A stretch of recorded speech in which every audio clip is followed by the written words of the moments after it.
Alléluia. Que le Seigneur Jésus-Christ nous bénisse.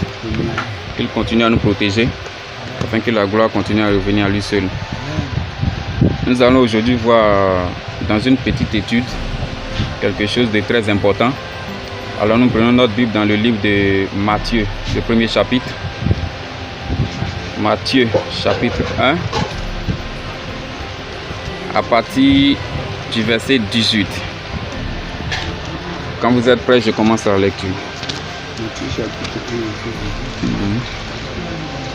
Oui. Le premier livre du Nouveau Testament. Matthieu chapitre 1. Matthieu,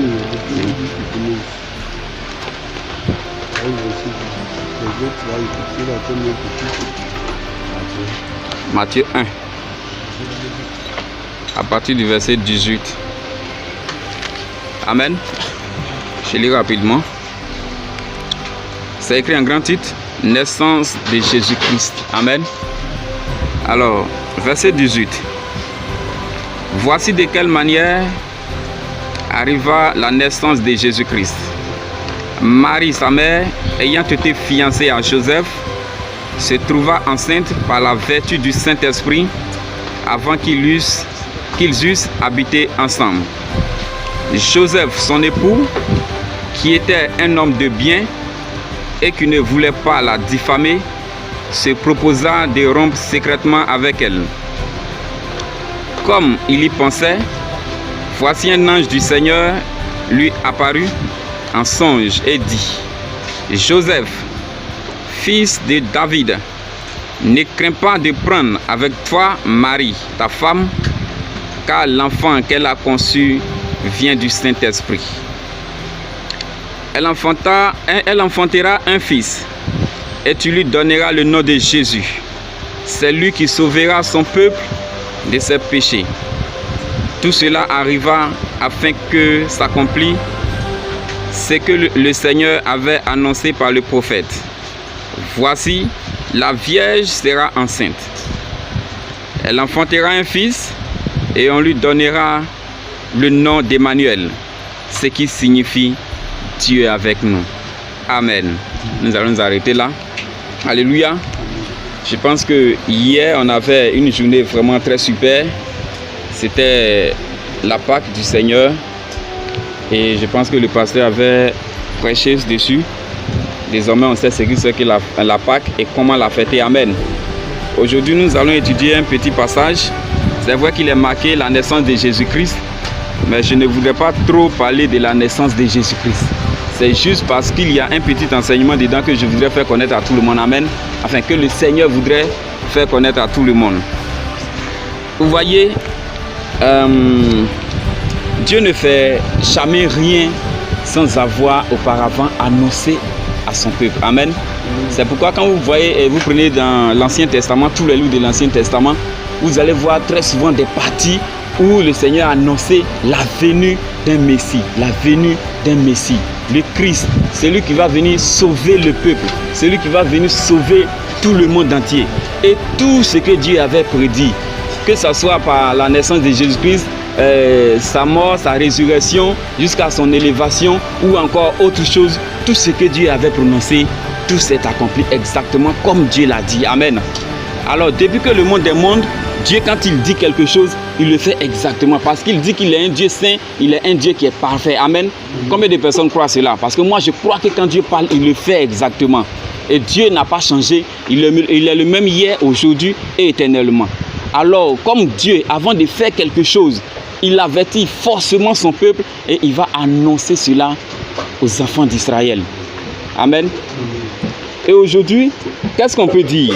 Il est dit ici que voici comment, ou bien disons la manière dont la naissance de Jésus-Christ avait été. Marie qui était sa mère, du coup, elle se trouva enceinte pendant qu'elle n'a même pas encore vécu avec son homme qui est Joseph. Et Joseph ici, c'est vrai, il avait fiancé, et enfin, disons comme ça, il avait déjà fait, si c'était chez nous ici, disons la dot. Mais il ne s'était pas encore marié, donc il ne vivait pas encore avec Marie. Et du coup, Marie est enceinte. Qu'est-ce qui se passe? Joseph est assis là, il est en train de réfléchir à comment est-ce qu'il va trouver la solution à toutes ces choses. Regardez, au verset 19, il dit, Joseph, son époux, qui était un homme de bien. Regardez ce que la Bible dit de Joseph. Joseph, son époux, l'épouse de Marie. Il était un homme de bien. Donc la Bible le qualifie déjà de quelqu'un de bien. Amen. Et qui ne voulait pas la diffamer, se proposa de rompre secrètement avec elle. Regardez quelque chose que nous ne devons pas faire. Joseph est assis là, il a fiancé une femme, une fille qui est vierge, il n'a jamais connu de maison avec elle, il ne faisait rien de tout ça là avec elle, et du coup, la femme est enceinte. Qu'est-ce qui se passe? Il va se demander, mais qu'est-ce que je vais faire? Au lieu même de se poser toutes ces questions pour qu'il ait une réponse, si on dit ici que Joseph était un homme bien, un homme de bien, disons ça comme ça, c'est que c'est un homme pieux. Un homme pieux, c'est quelqu'un qui respecte la loi. Et quelqu'un qui respecte la loi, quelqu'un qui est ancré dans la loi de Dieu, c'est-à-dire que tout ce qui est comme commandement, tout ce qui est écrit dans la Bible, il maîtrisait. Mais qu'est-ce qui se passe? Donc il y a des lois dont Joseph se souvient et il y a d'autres lois qui ne se souviennent pas, c'est ce qu'on peut dire. Alors il se souvient. Qu'est-ce qu'il se souvient exactement dans la Bible? Il sait que quand une jeune fille tombe enceinte avant le mariage, soit c'est par la prostitution ou encore, parce que là on ne peut pas parler d'adultère puisqu'elle n'est pas encore mariée. Donc de l'impudicité ou encore elle s'est prostituée quelque part. Et dans la loi de Moïse, il est dit que quand une fille a fait cela, il faut la lapider jusqu'à ce qu'elle meure. Alors Joseph va se souvenir de cette loi-là. Et comme il a dit qu'il était un homme de bien, il n'a même pas pensé qu'il y a une autre possibilité et il est en train de penser à comment est-ce que les gens vont peut-être tuer ou encore lapider sa fiancée. Parce qu'il ne peut pas accepter une fille qui est déjà enceinte pendant que ce n'est pas lui. Donc qu'est-ce qu'il fait? Il dit qu'il va rompre avec elle secrètement. Parce qu'il s'y vient dire publiquement que Marie est enceinte, mais ce n'est pas de lui, pendant que le mariage n'est pas encore célébré. En ce moment-là, ils vont la lapider. Amen. Ils vont la lapider. Donc il est assis là, il dit bon, c'est que je vais rompre secrètement avec elle. Là comme ça au moins, on ne va pas célébrer le mariage puisqu'elle est déjà enceinte, mais au moins ils ne vont pas la tuer. Amen. Et vous allez voir que cette façon de penser a failli faire échouer le plan de Dieu. Amen. Vous allez voir pourquoi je dis ça.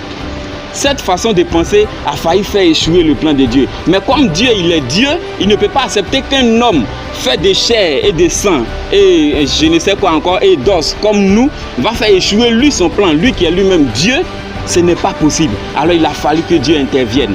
Qu'est-ce qu'il va faire? Il va envoyer un ange pour venir intervenir dans la pensée de Joseph. Et l'ange va venir. Quand vous lisez, l'ange dit Joseph, fils de David. Pourquoi l'ange va dire à Joseph, fils de David? Parce que Joseph sait qu'il est fils de David déjà. Il vient dire au paillou, fils de quelconque, Nyakwasi par exemple. Amen. Et l'ange va rappeler cela à Joseph. Parce que Joseph est en train d'oublier quelque chose. Depuis que Dieu a parlé à Abraham, il a dit que des rois sortiront de tes reins. Amen.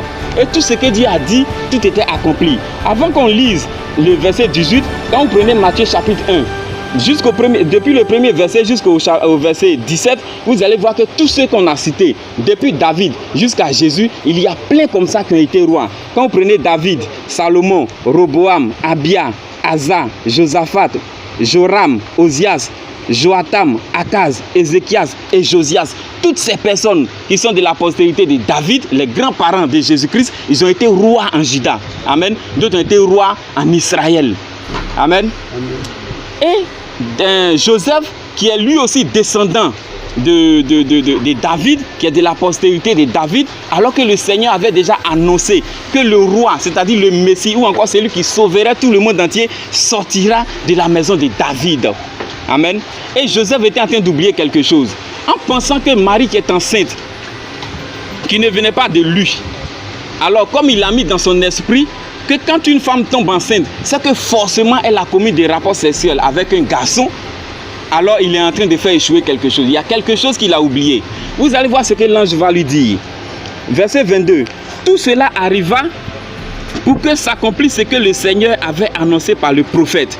Voici, la Vierge sera enceinte, elle enfantera un fils et on lui donnera le nom d'Emmanuel, ce qui signifie Dieu est avec nous. Alors il y a quelque chose que Joseph va oublier, c'est cette partie-là. Joseph se souvenait de la loi que Moïse avait envoyée. Moïse avait vécu, si vous faites beaucoup de recherches ou encore si vous lisez, vraiment si vous voulez compter les jours, les années, vous allez voir que Moïse avait vécu plus de 1300 ou 1500 ans avant Jésus-Christ, avant la naissance de Jésus-Christ. Amen.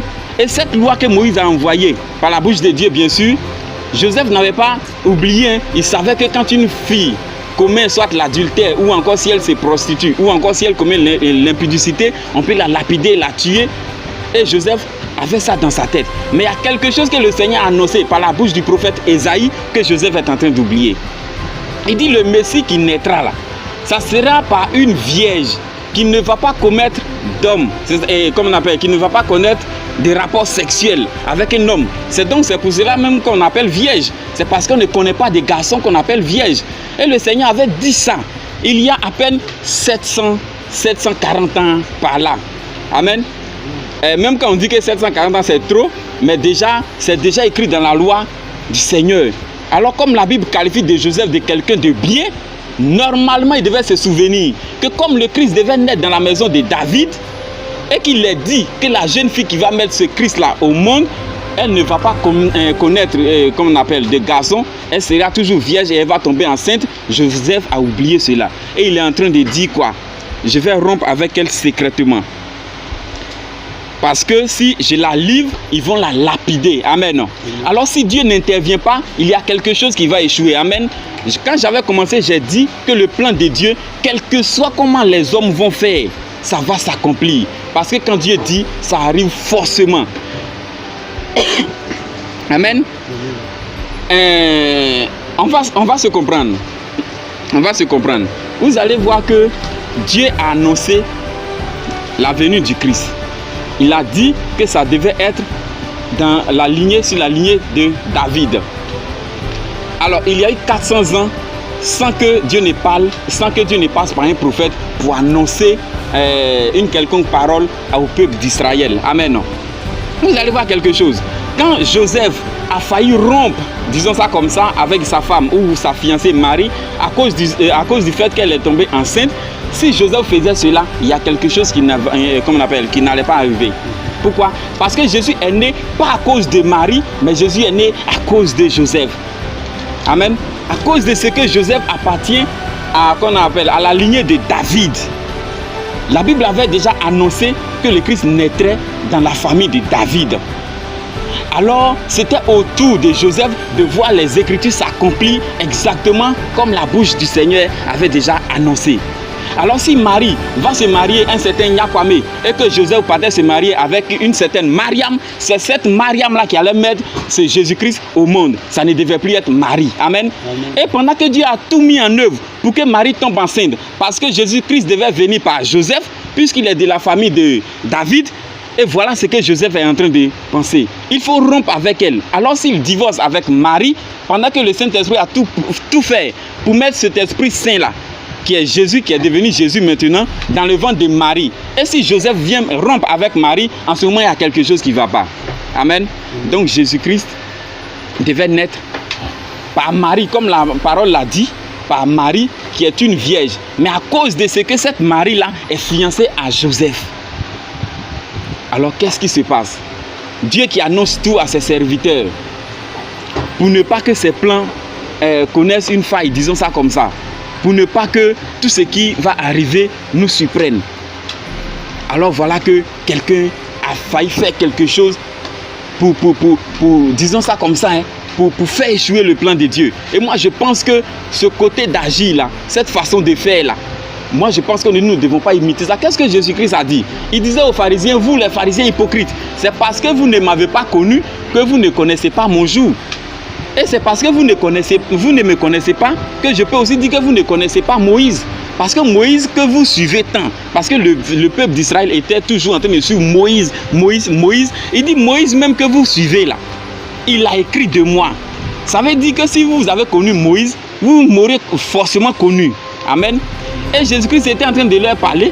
Ils sont là comme ça, ils ne connaissaient pas Jésus. Il dit mais donc c'est vraiment vrai que le Seigneur a dit par la bouche du prophète que vous avez des yeux mais vous ne voyez pas. Vous avez des oreilles mais vous n'entendez pas.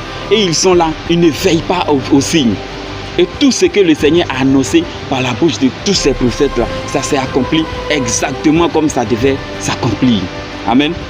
Alors tout ce qui est arrivé depuis la création du monde, parce que Dieu connaissait la fin du monde, depuis même la création, depuis le commencement, il connaissait la fin, donc il a annoncé les choses d'avance. Donc aujourd'hui, qu'est-ce qu'on peut dire? Tout ce siècle que nous traversons maintenant, tous ces événements que nous traversons maintenant, c'est pourquoi il est dit dans la parole de Dieu que le chrétien ne devait pas être surpris, le chrétien ne devait pas être étonné, le chrétien ne devait pas être en train de se lamenter comme quoi, pourquoi telle ou telle chose arrive. Parce que Dieu veille toujours à ses signes. Amen. Dieu va demander à Akaz, le roi, pendant que le roi de Syrie s'est mis en complicité avec le roi d'Israël pour aller battre Jérusalem, qui était la capitale du royaume de Juda. Et ils vont venir dire au roi, attention, c'est pas vrai, le royaume de Syrie a formé un camp juste en face de nous parce qu'ils vont venir nous attaquer. Et voilà comment tout Jérusalem était troublé. Le roi même ne sait pas comment il va faire pour dormir. Et Dieu va parler au prophète Esaïe. Il faut aller dire au roi que tout ce qu'ils sont en train de faire, comme par nous, voilà, on est au courant de ça. C'est-à-dire qu'ils vont comploter pour venir détruire Jérusalem là. Ça n'arrivera jamais. Cela n'aura pas lieu. Et le prophète va aller dire au roi, en plus de ça, il lui dit non, Dieu te dit de lui demander un signe. Parce que quand Dieu veut faire quelque chose, il te demande de lui demander un signe. Ça veut dire que Dieu, tu as dit que tu vas me bénir là. Cette bénédiction là, c'est par quoi je vais reconnaître que la bénédiction arrive vraiment. Il faut me montrer par un signe. C'est cette chose-là que Dieu avait demandé au roi. Et il dit quoi? Je ne demande rien à Dieu. Lui qui est roi, hein, on l'a établi roi. Dieu passe par lui pour sauver par exemple le peuple. Il dit lui ne demande rien à Dieu parce qu'il ne veut pas tenter Dieu. Ça c'est Dieu qui demande. Parce que pour lui c'est quoi? En demandant ce signe, c'est comme si on est en train de dire qu'il ne croit pas à Dieu. Il est en train de dire à Dieu que tout ce que tu avais dit là même là, si tu veux faut faire, si tu veux faut même pas faire même. Parce qu'avant cette parole, Dieu a dit que plus que 65 ans et le royaume d'Éphraïm ne sera plus comme un peuple. Alors ils sont là, pendant que Dieu a dit dans les Écritures, amen, si la prophétie tarde, il faut l'attendre parce qu'elle va s'accomplir certainement. Et ils sont là, et ils sont impatients quoi. Dieu a dit telle chose, ça n'arrive pas. Il a dit telle chose, ça n'arrive pas. Donc ils sont là. C'est ce qui va faire que Dieu sera énervé et il va passer par ce prophète Esaïe pour lui dire que comme tu ne veux pas demander des signes, moi je vais vous montrer un signe. Et ce signe, le voici. Dans les derniers temps, c'est-à-dire que la venue du Christ là, une vierge sera enceinte. Et cette vierge là, elle va enfanter un fils. Ce fils sera appelé Emmanuel. Emmanuel qui signifie Dieu est avec nous. Amen. Dieu est avec nous. Pas que Dieu est assis quelque part là-bas. Et puis nous sommes ici, on dit, ah, mon frère, prends courage, Dieu est avec nous. C'est pas ça. C'est-à-dire que Dieu va venir habiter exactement comme il l'a dit avec les hommes. Et il l'a fait par la personne de Jésus-Christ de Nazareth. Amen. Amen. Et je crois que c'est ce que Dieu a fait. Et c'est la parole de Dieu parce que je crois en la parole de Dieu. Alors ce signe, combien de personnes ont cru en cela? Moi je pense qu'ils ne valent pas 10. Parce qu'en Israël, les gens ont rejeté Jésus. 51. En Israël, les gens ont rejeté Jésus. Ils ne croyaient pas que c'était lui vraiment le Messie qu'on avait annoncé. Qu'est-ce qu'ils disaient? Toi, on connaît tes pères, on connaît ton père, ta mère, tes frères et tes soeurs là. Tu as venu dire que je suis le Messie. C'est parce qu'ils n'ont pas veillé à ces signes. C'est parce qu'ils n'ont pas su que Marie qui était vierge, qui était tombée enceinte par la vertu du Saint-Esprit, c'était ce Jésus-là qui devait sauver tout le monde entier. Alors aujourd'hui, ça ne devait pas être notre cas. Tout ce qui est en train de se passer, tous ces événements que nous sommes en train de vivre, si nous sommes attentifs, nous allons vraiment comprendre que c'était une parole que Dieu avait déjà prononcée qui est en train de s'accomplir. Amen. Alors, quel que soit comment l'homme va s'arranger pour éviter cela, ça ne va pas passer. Parce que Dieu avait déjà annoncé ça. Il a dit dans les derniers temps, voilà ce qui va se passer. Alors toi qui es chrétien, il faut veiller à ces signes. Pour ne pas que tu sois comme Joseph, en train de chercher une autre solution. Parce que si Joseph était, comme on l'appelait, divorcé avec sa fiancée Marie, le Christ, disons que ça n'allait pas arriver. Jésus devait naître par quelqu'un d'autre si Joseph partait se marier avec une autre femme. Mais comment cela va être possible? Puisque la parole de Dieu, l'Esprit de Dieu était déjà dans le ventre de Marie. Marie était déjà enceinte. Donc il a fallu que Dieu intervienne pour que ce plan-là réussisse. Donc aujourd'hui, je voudrais qu'on veille aux signes que Dieu nous montre. Dieu nous parle par plusieurs moyens. Mais à nous maintenant de faire attention et d'être attentifs, d'être en train de veiller à ces signes-là pour ne pas que quelque chose nous échappe. Que le nom de Dieu soit béni. Amen.